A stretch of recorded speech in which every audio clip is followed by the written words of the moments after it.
Buenas tardes. Bienvenidos a su canal Recetas para el Alma, a un nuevo video.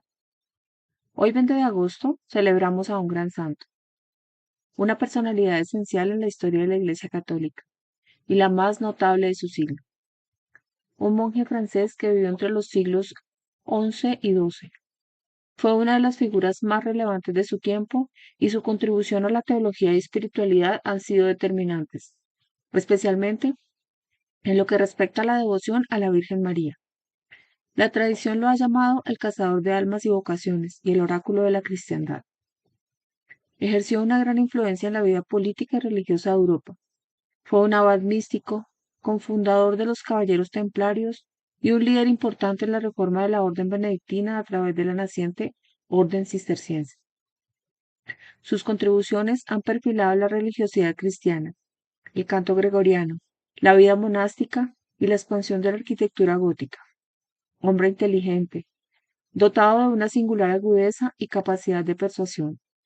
Fue también un hombre de voluntad férrea, aunque por sobre todo fue alguien que supo poner sus dones y habilidades al servicio del Evangelio.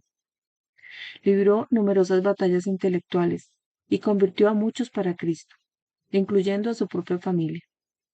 Fue consejero de reyes y papas, escribió varios libros y tuvo una gran influencia en el desarrollo de la devoción a la Virgen María. Es el autor de una de las oraciones a la Virgen María más hermosas que existen. Con él, la Orden del Císter se expandió por toda Europa y ocupó el primer plano de la influencia religiosa. Participó en los principales conflictos doctrinales de su época y se implicó en los asuntos importantes de la Iglesia. En el cisma de Anacleto II, se movilizó para defender al que fue declarado verdadero papa. Se opuso al racionalista Abelardo y fue el apasionado predicador de la Segunda Cruzada. Es venerado en la Iglesia Católica, la Iglesia Anglicana y la Iglesia Luterana. Estamos hablando del gran San Bernardo de Claraval, doctor de la Iglesia, uno de los primeros cistercienses y el predicador más conocido de su época. Aportó una elocuencia apasionada y poética a su exégesis del Cantar de los Cantares bíblico y en el proceso amplió el esplendoroso lenguaje del amor. Fue el místico más influyente de la Edad Media y posiblemente el más elocuente. Era un monje, un abad, pero no una figura retraída. Durante gran parte de su carrera, se movió en el escenario mundial y fue quizás la figura más conocida en Europa en la primera mitad del siglo XII. Bernardo tenía habilidad con las palabras y creó un nuevo lenguaje para la tradición mística occidental, el lenguaje del matrimonio místico. Bernardo de Fontaine, como fue bautizado, nació en el castillo de Fontaine-les-Dijon, en Borgoña, Francia, en el año 1090. Fue el tercero de 7 hermanos. Su familia pertenecía a la nobleza francesa. Su padre, Tecelino, fue uno de los caballeros del duque de Borgoña y su madre Alice era hijo de un poderoso señor feudal llamado Bernardo de Montbard. Bernardo no solo fue parte de una familia noble, Bernardo perteneció a una familia santa. Su madre, la beata Alice de Montbard, fue una mujer caritativa y entregada a la voluntad de Dios. Formó en la fe cristiana a sus 7 hijos y murió rezando el rosario. Su padre, el venerable Tecelino, le perdonó la vida a un caballero que lo retó a duelo. Un buen hombre quiso así inculcar a sus 2 hijos mayores, el beato Gerardo y el beato Guy, la importancia de la misericordia. Desde niño siempre tuvo una relación muy estrecha con su madre. Ella decía que estando embarazada había tenido una visión sobre la vida de su hijo como un gran santo. Bernardo era un niño sensible y habitualmente reservado. Recibió una esmerada educación igual que sus hermanos. Durante su juventud forjó un temperamento vigoroso, pero también se dejó ganar por las cosas del mundo. Amistades vacías y vanagloria fueron algunas cosas que lo llevaron a la vida mundana. En el fondo, Bernardo se sentía vacío y muy hastiado.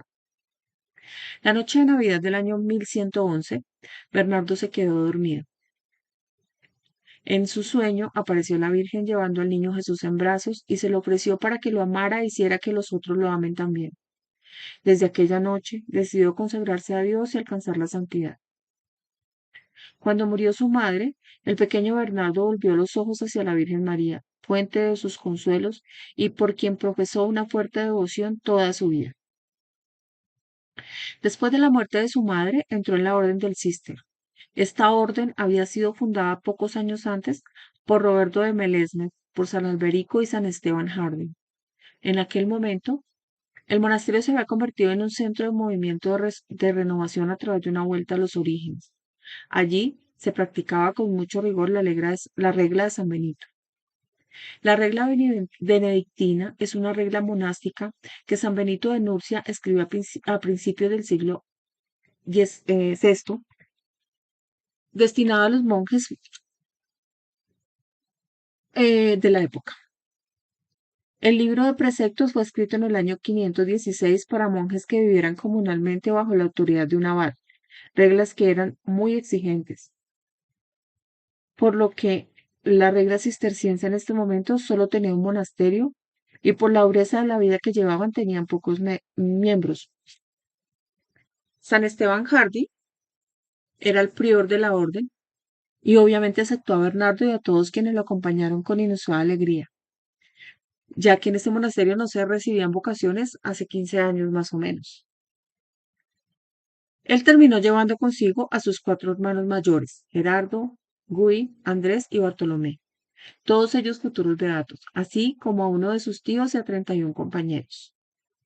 Cuando Bernardo y sus hermanos, cuenta la tradición, dejaron la casa familiar, Nibardo, el hermano menor, otro que sería beatificado, les dijo: Ajá, con que ustedes se van a ganarse el cielo y a mí me dejan aquí en la tierra, esto no lo voy a aceptar. Años más tarde, Nibardo seguiría los pasos de sus hermanos mayores. Y ahí no termina la historia. El padre de Bernardo, Teselino, ingresaría también tiempo después al monasterio de Claraval. La esposa del beato Gui, Isabel, también se hizo monja junto con sus 2 hijas. La hermana del santo, la beata Umbelina, llegó a un mutuo acuerdo con su esposo, Guy de Marci, de que ambos se consagrarían a Dios. Umbelina fue fundadora de varios conventos. Su lema fue amar es servir.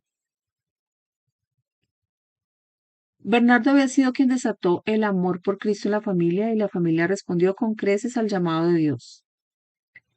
Ese empeño que puso Bernardo en alcanzar la santidad a través del espíritu originario de la vida monacal hizo que sus superiores confiaran en él para liderar un proyecto ambicioso.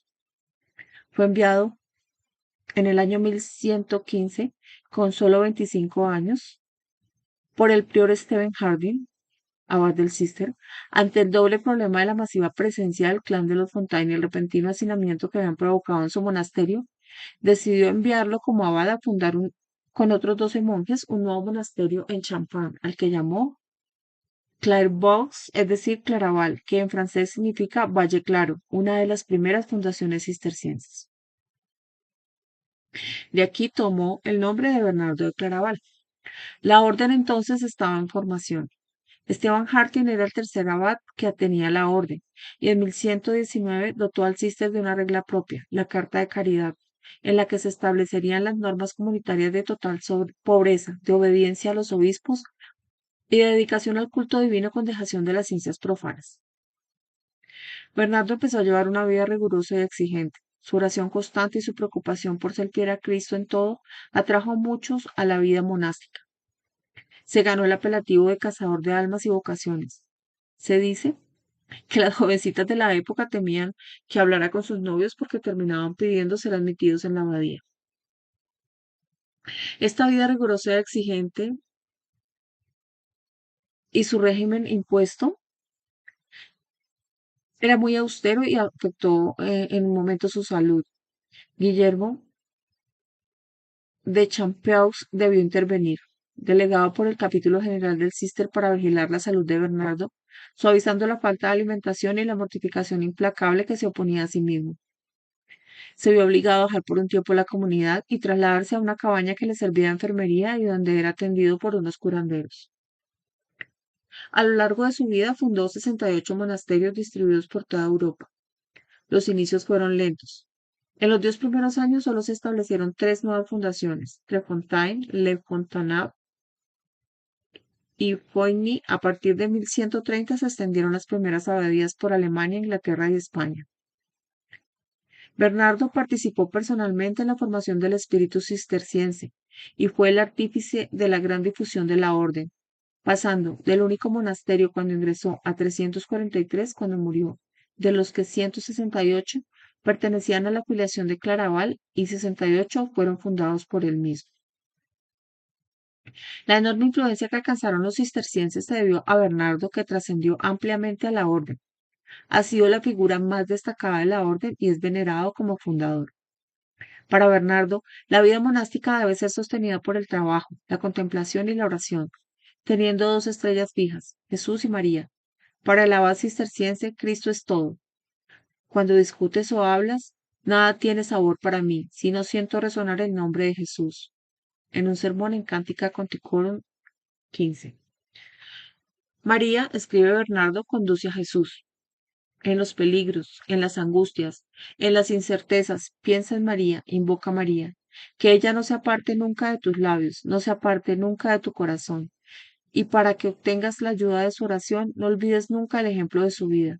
Si la sigues, no puedes desviarte. Si la invocas, no puedes desesperar. Si piensas en ella, no puedes equivocarte. Homilía segunda, Super Missus Eds. Espiritualmente fue un místico y se le considera uno de los fundadores de la mística medieval. Fue el primero que formuló los principios básicos de la mística, contribuyendo a configurarla como cuerpo espiritual de la Iglesia Católica. Su devoción a la humanidad del Redentor se trató de una innovación basada en el Cristo de los Padres y de San Pablo. Su forma de relacionarse con Cristo llevó a nuevas formas de espiritualidad basadas en la imitación de Cristo. Su teología mística tuvo como fin principal mostrar el camino de la unión espiritual con Dios. Su doctrina de búsqueda de unión a Dios se inspiró en el estudio de las Escrituras y de los padres de la Iglesia, así como en su propia experiencia religiosa. El esquema de la mística bernardiana propone ascender desde lo más profundo del pecado original hasta lo más elevado del amor, esa unión mística con Dios. En este ascenso enumeró 4 grados de amor, descritos en su tratado del amor de Dios. Dijo allí, en primer lugar, pues se ama al hombre a sí mismo, pues es carne y no puede gustar nada fuera de sí.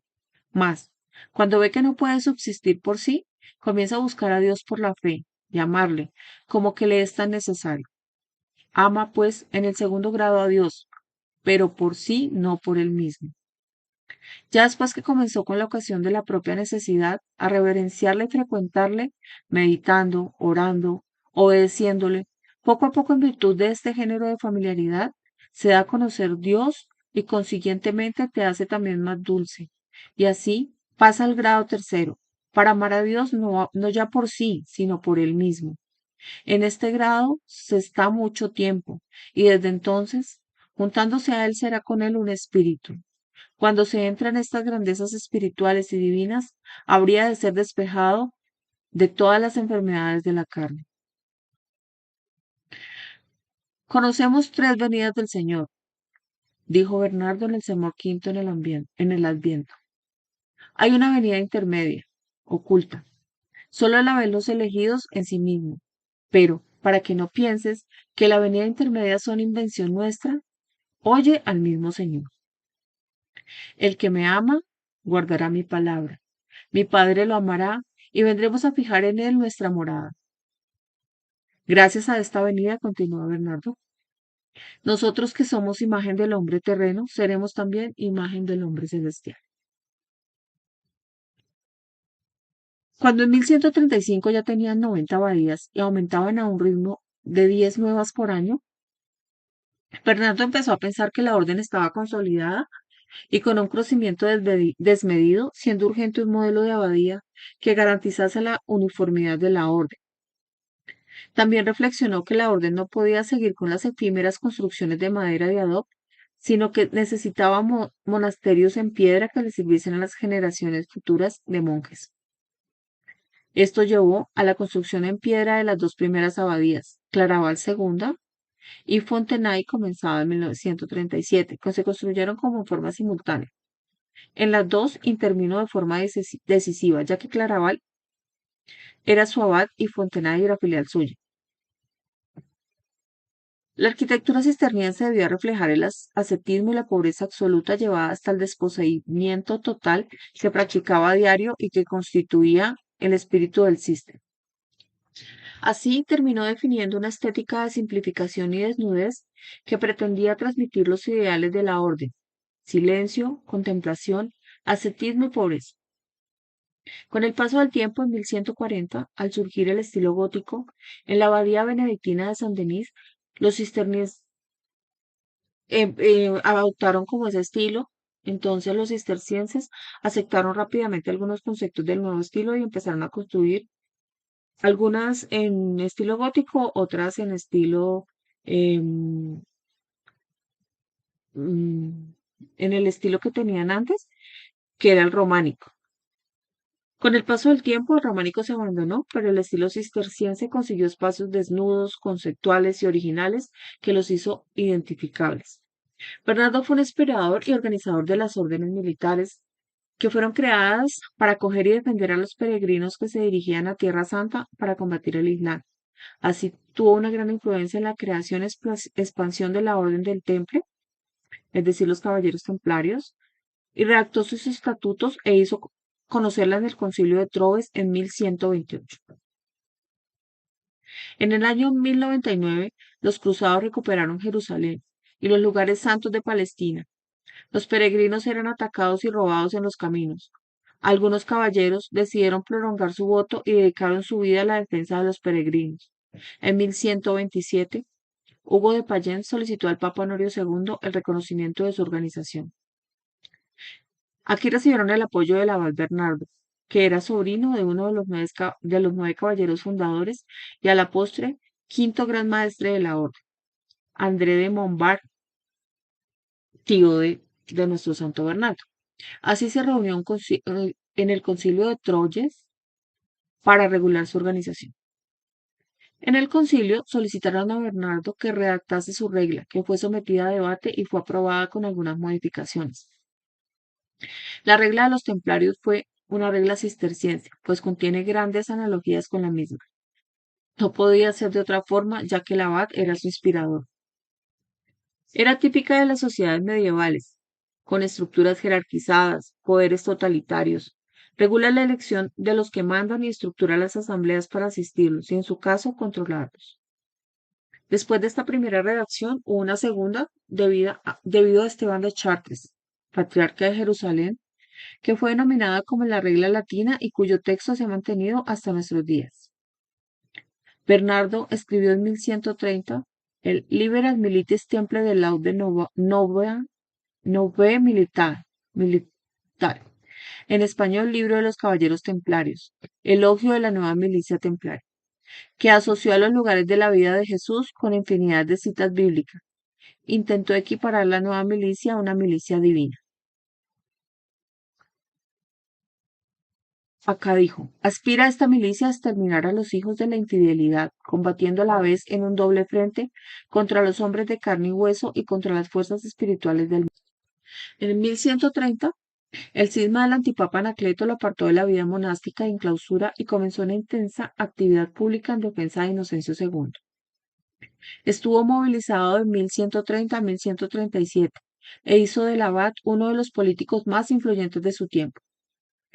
Fallecido el Papa Honorio II, se produjo una doble elección papal.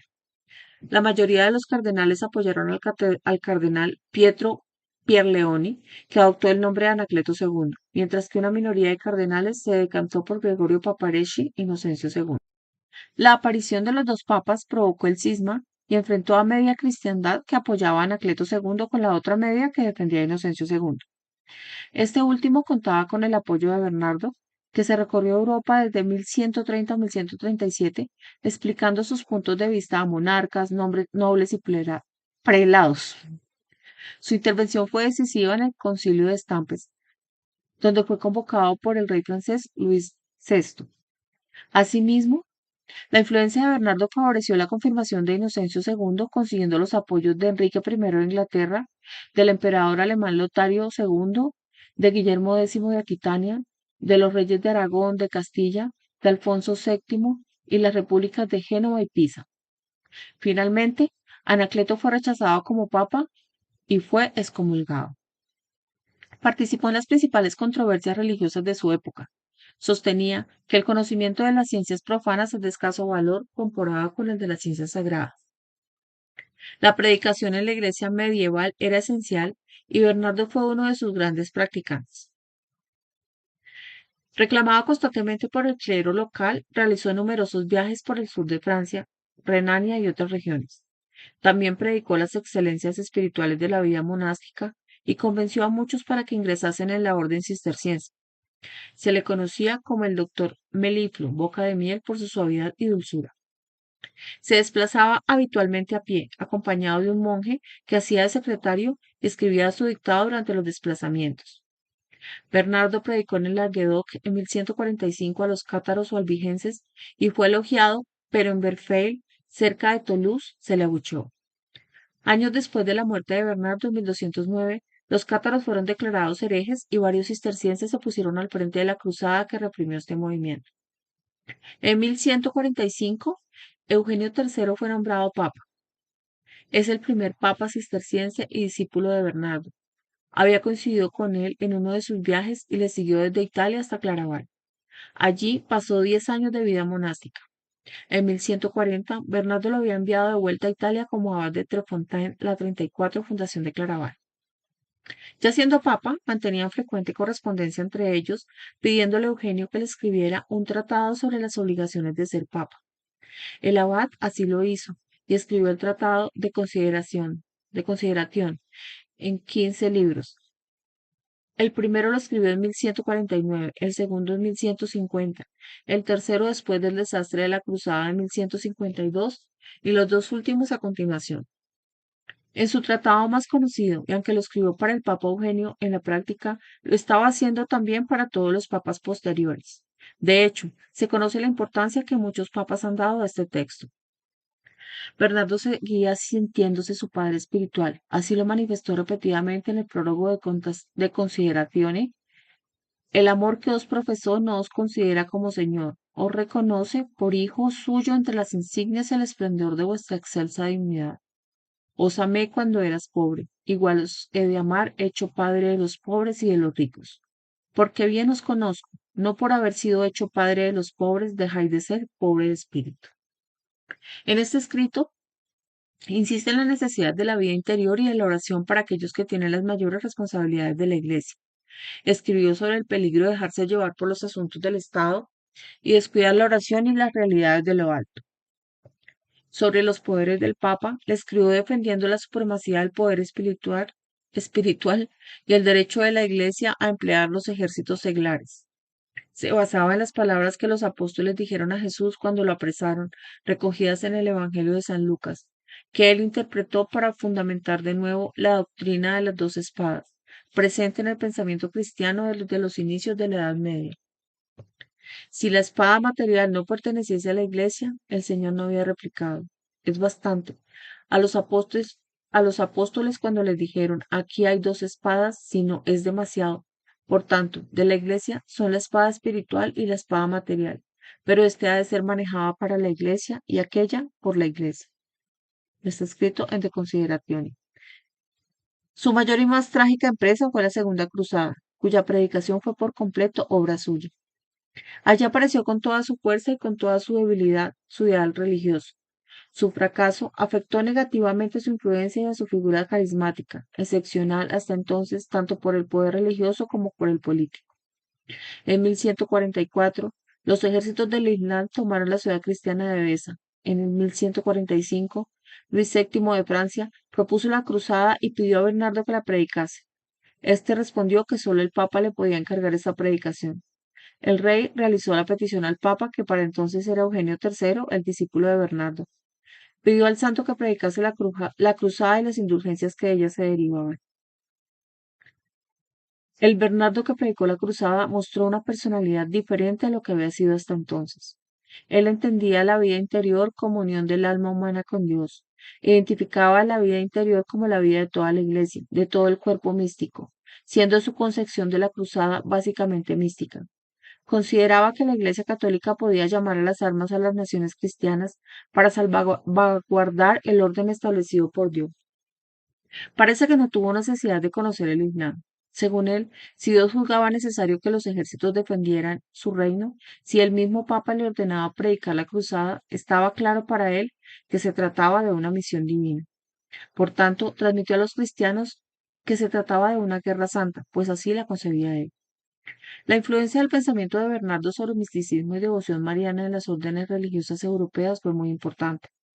En el occidente cristiano y a partir de finales del siglo XI se desarrolló masivamente el culto popular a la Virgen María. Bernardo tuvo un papel muy importante en esta propagación. Su teología sobre María fue rápidamente aceptada por los fieles y sus sermones se difundieron por toda la cristiandad. El más conocido es del acueducto. Tan grande acueducto, sobrepasase los cielos y pudiese llegar a aquella vivísima fuente de las aguas que está sobre los cielos.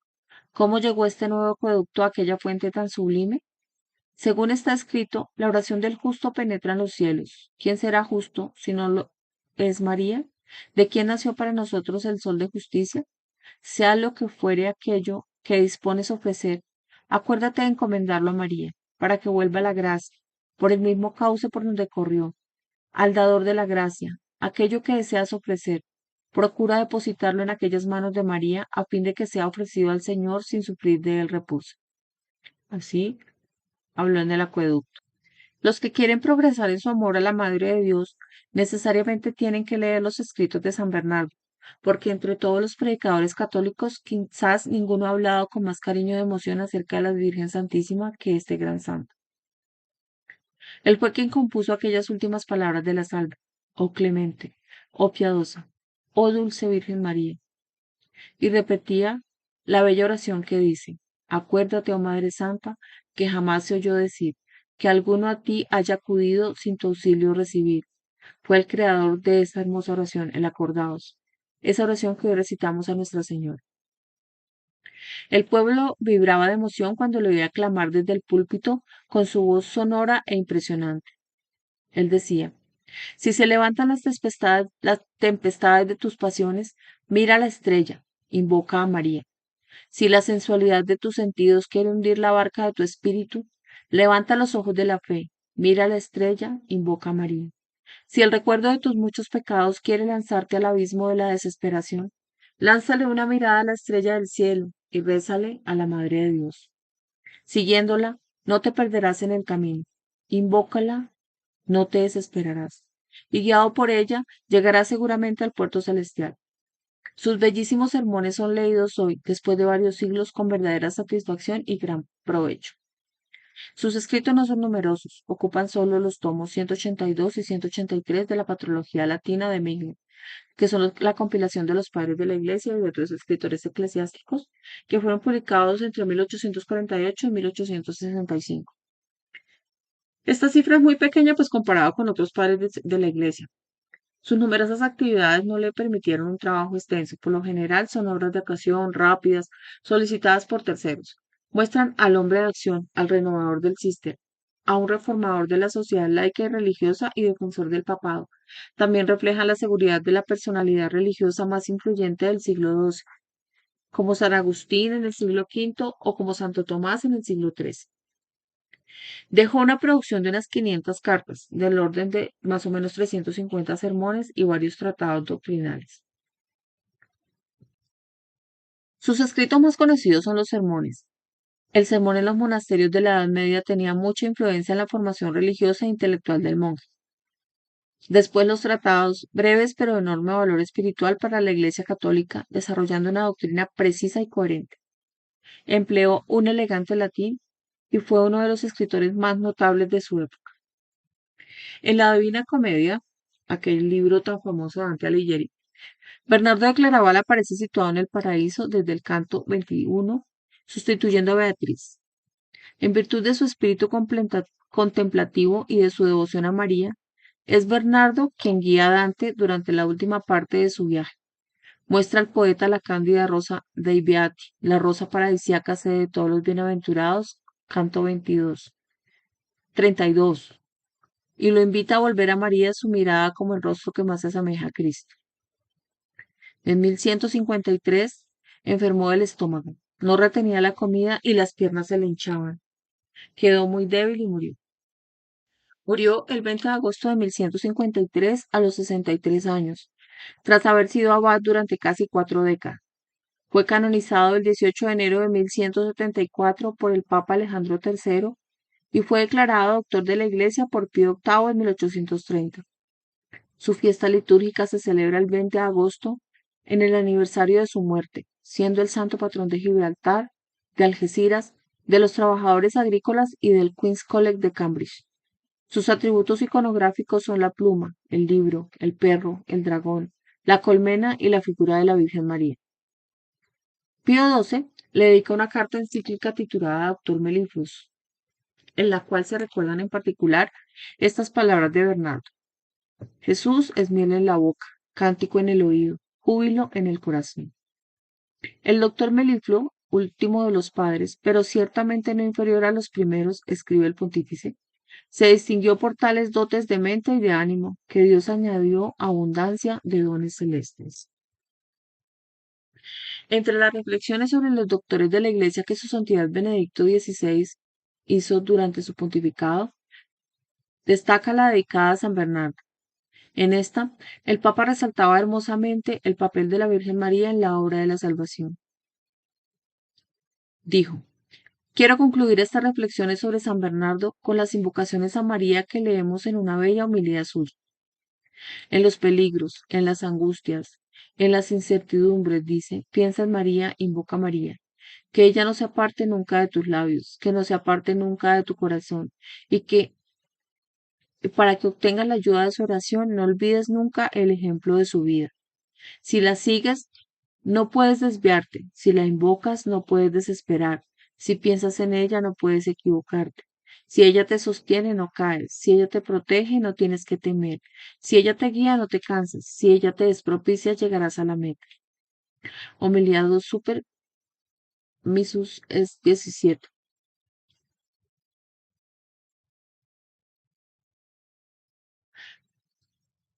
Esperamos que esta pequeña resumen de la biografía de un santo tan grande como San Bernardo de Claraval les haya gustado, les haya dado a conocer la grandeza de este santo. Y